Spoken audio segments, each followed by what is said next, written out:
Hi everyone, it is Fitz with your daily delivery. Hope you're doing well. I'm great. I'd like to apologize for the late daily delivery. This one needed a little more cooking, a little more simmering on the stove.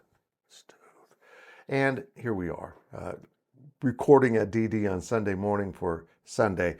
But I wasn't quite sure what I wanted to say here. And it wasn't just a matter of pivoting to another topic. This needed to be the topic. This is the talk of college football, and it's now kind of bumped into Kansas State sports. This needed to be my topic. And of course, it's the dismissal by the University of Tennessee football program of starting quarterback Nico Iamaleava. I think I got that right, but he's no longer with them. He wanted a new contract. Pause.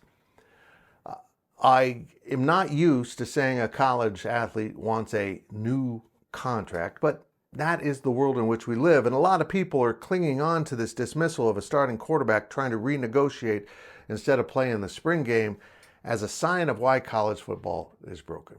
That's not true. This is exactly what college football is and was going to evolve to be, but the NCAA did neglect a lot of duties here. They just lost some court cases and went in the corner and sat down and pouted instead of trying to help their members get through this. But this isn't really broken. This is just the evolution of where college football is. Players are getting paid. Yeah, with that needs to be a contract. So I need to get over that and understand that this is the reality. And folks, will be the reality because players will be paid in the future.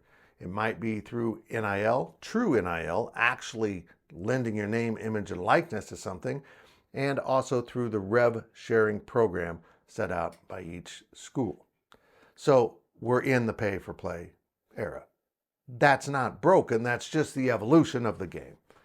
So that talking point honestly kind of angers me because that's not what's broken here at all.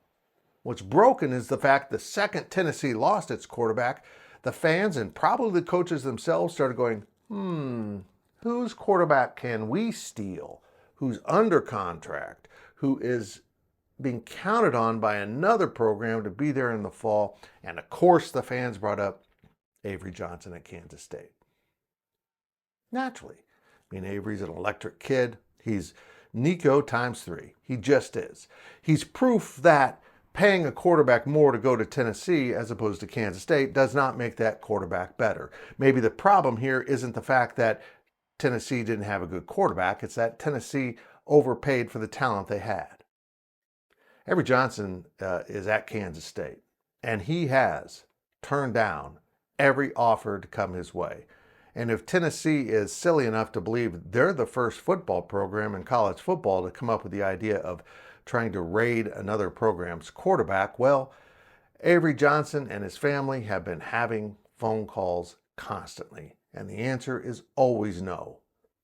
It's hard for some SEC fans to understand this because they're in the SEC, but some players are happy where they're at with what they're getting paid. Not everyone is solely motivated by the dollar.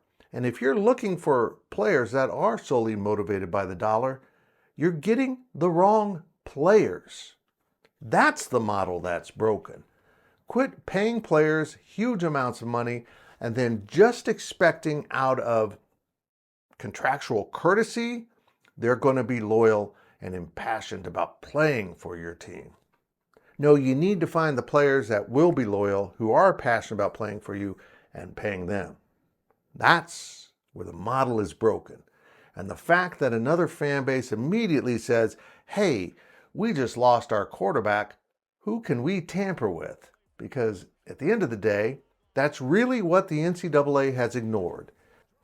We've got to stop this process of coaches going to agents or parents or trainers or anyone else and saying, hey, will you call about this guy?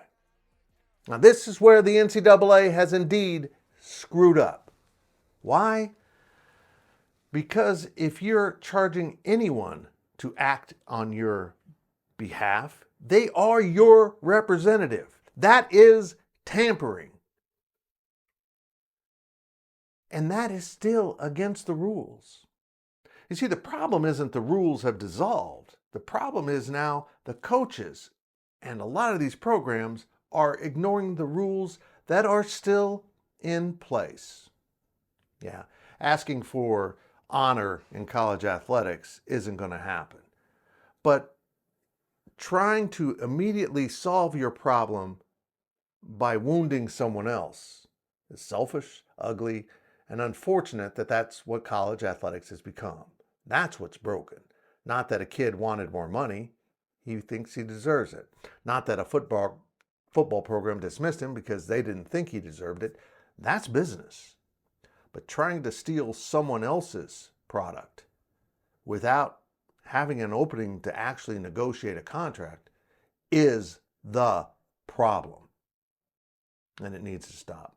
And also, if you take this video to mean I think Tennessee's going to steal Avery Johnson, you don't know this young man, you don't know what he's about, and you don't know why he's at Kansas State. And you don't apparently understand that Tennessee isn't the first pretty chick to come rolling around and trying to offer him a good time. No, he says no every time.